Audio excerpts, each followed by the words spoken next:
سلام، خیلی خوش اومدید به نوستالژی رپت، برنامه‌ای که برمیگردیم به دوران ما قبل رپ، نسل یک. میریم بگردیم ببینیم که اون موقع ها کیا روی بورس بودن، چی شد اصلا رپ فارسی به وجود اومد، کیا این رپ فارسی رو بالا آوردن و اتفاقات اون موقع. اسمایی میشنوید، آهنگایی میشنوید که اصلا شاید تا حالا نشنیده باشید.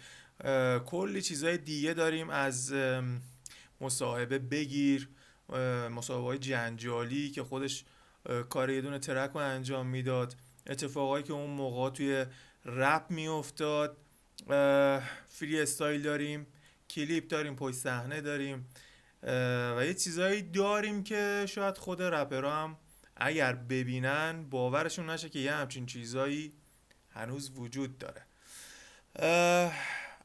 برای برنامه اول من رفتم سراغ اون رپری که خیلی دوستش دارم خودم، یه کاری از حسین. اون موقع ها فست خوندن کار هر کسی نبود و حسین یه کار فست داره. اون موقع ها با یه نفر همکاری میکرد به اسم اسلیم، اون موقع پارتنرش بود و خیلی قبلتر از اینا که شایع و صادق و حالا فیتای این چنینی که الان داریم میشنویم، اون موقع خیلی کم حسین با اسم کار میکرد. اکثرا دوروبری خودش بودن نرگال و بچه های 051، ولی از اون کسایی که چند تا کار خوب باهاش داشت اسلیم بود که البته حالا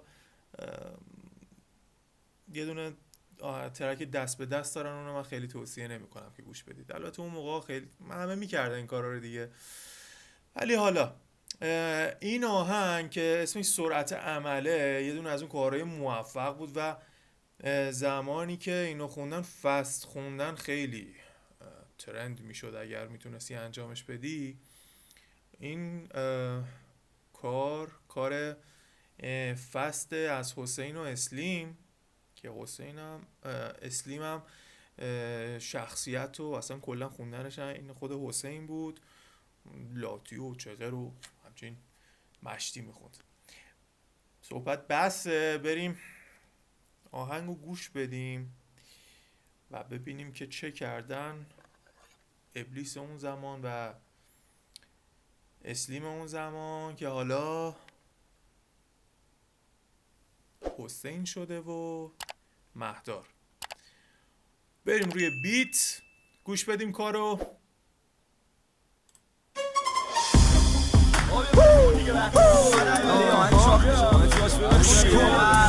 ابلیس اسمی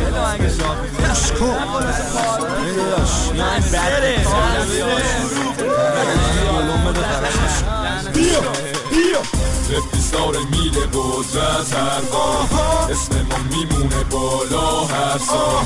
اگه میخوای بشی از ما پس کن، تون صدای من از جا بر.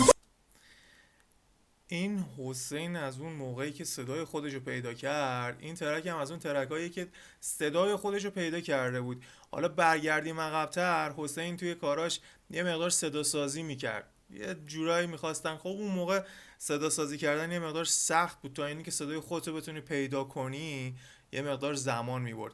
این ترک خیلی خوش موقع رکورد شد به خاطر اینی که حسین صدای خودشو پیدا کرده بود. یه الان این کراس خوندنش هم خیلی شیک و ترتمیز و همچین پخته است با اون صدایی که همه دوستش دارن.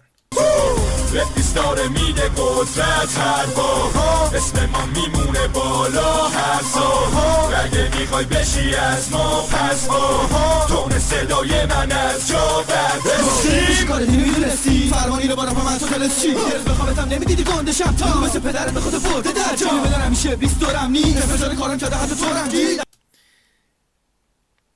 اینو بدون که همیشه ابلیس دورم نیست، یعنی من دارم میخونم همیشه با ابلیس نیست، یه جورایی هم اومد خودشو مستقل نشون بده. اون موقع، از همون موقع میگم، این خودش یه لاتی داشت اسلیم. بعد انفجار کارام یه جورایی چون یه ترک هم داره اون موقع، حسین انفجار ما، اونم ترک چغر و خوبیه حالا اینجا اسلیم اومد دوتا گریز زد دیگه، همینی که همیشه حسین پیشم نیست، من خودم هم میخونم بمبم انفجار کارام هم که دیگه دست خودم نیست که توی رب انتظارم بیسته. آره پشتم گرمه حکمم جنگ ابلیس تو کار عمرم. من که از دارم از کارم اصرار بسیار از هر نظر که شخشم من، ولی باز هر چند توی کار از من نمیتونه بالا بزنی تو باز هر چند. اگه باز از قبل نگاه کنی بالا تو میبینی ما این برتر. اینو بدون بزن علاقه به ضرب و شد، من خیلی بیشتر از این ناز که تو سگ میشم. من واسه نرم بشم واسه نفره باید بزنم تو در بشم من. اصلا اینا خیلی مکملای خوبی بودن، یعنی نمیدونم چرا دیگه با هم کار ندادن. حالا چه اتفاقاتی افتاد من در جریانش نیستم. اسلیم یه مقدار با نفرات مشکل داشت، ولی با حسین من اون زمان یادم نیست مشکلی خورده باشن، ولی خیلی مکملای خوبی بودن. بعد فلو کارم شما گوش بدید، اون موقع اصلا اینجوری بخوای فست بخونی، کلمات رو رگباری بگی، بعد فلو خوبی هم داشته باشی، شنونده رو دنبال خودت بکشونی بیاره، چرت و پرت نگی، فقط قافیه‌های دریوری پشت سر هم نچینی، خداییش برای اون موقع کار خیلی شاق و حرفه‌ای بوده. مخصوصا اونجایی که حسین یهو میاد پشت اسلیم شروع میکنه، مثلا شونه همتون یک دوسته از این تک دوسته بلند بشه کل بلوزا به سب پشته واسه منتظر که بیا خونه تو بخورم دستو بعدی ممینه که بعد خونه تو بکنه. افتیسار میده قدرت هر بار، اسم ما میمونه بالا هر سال. اگه میخوای بشی از ما پس با تون صدای من از جا بر جا. افتیسار میده قدرت هر بار، اسم ما میمونه بالا هر سال. اگه میخوای بشی از ما پس با تون صدای من از جا بر جا. من میشتم یاره 100%، آخه میدونی چیه یا شک کردم با یه اشاره شستم برگرد تو وقتی گفتم برو تو هم حرکت کن، بدون قبل از تو 3 نفر زدم گایدم تو ترمش شد. گنگشون اون موقع خیلی باحال بود، یعنی گنگ تو آل بود، نفر خاصی و مخاطب قرار نمیدادن اون موقع.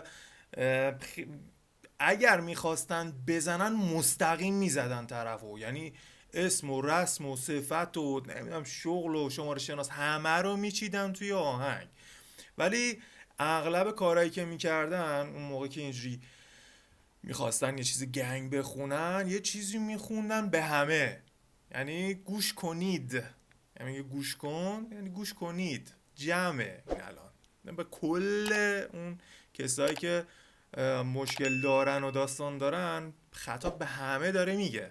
واسه شما رفیات که شاخ میشی، زده من میخونی به که فاز میدی. حالا ضرب صدام چقدر شدت داره، اگه کل کنی با من بدون احساس خارج خارتون نیدام شب چلشم میام. اینو گفتم بدونی خوشم نباشین زیاد، دوستت دیدی باز شاخ شدی، بده کنم بری همینجوری خواب دیدی. مش کوچولی من باد کار دارم، واسه در میارم سلامات شلوارم، کاری کنم که باتاشون عبرت بشه، آیندم نیازی نباشه که خدمت بره. پس گوش کنید همتون به حرفام، نذار ادامه بدم به سر من هست. یه کاری میکنم آیندم نتونه خدمت بره. شاخ و شونه کشیدن اون موقعاشون هم باحال بود دیگه. یعنی میگم برای اون سالا، من دقیقاً الان سال انتشار این ترکه رو یادم نی، ولی پانچایی که میزدن اون موقع خداییش اورجینال و قوی بود، یعنی کارایی میکردن که اصلا میگم اورجینال بکر بود، لنگه نداشت. الان هم همون کارا رو دارن میکنن ولی اینا برای اون موقع خیلی خوب و قشنگه. افتیسار میده قدرت هر بار، اسم ما میمونه بالا هر سال. اگه میخوای بشی از ما پس با تون صدای من از جا بر جا. افتیسار میده قدرت هر بار، اسم ما میمونه بالا هر سال. اگه میخوای بشی از ما پس با تون صدای من از جا بر جا.